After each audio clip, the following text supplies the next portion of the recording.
জন্মদিনের কেক আমি এখানেই কাটবো, এটাই আমার চাওয়া। আমি এখন কেক কাটবো, সবাই আমার সাথে থাকেন। শুভ জন্মদিন বলবো সবাই একসাথে।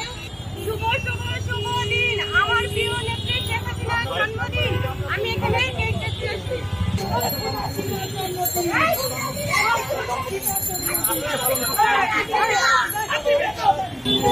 আমার সাথে যে যাদবি করছে সেটা কিন্তু ভালো হবে না। কি ভালো হবে না? কেক কাটে মামা চলে। আপনি যাদব। এই ডাবলি তো। এই একবার জুতা পিটাবো যাদবের বাচ্চা।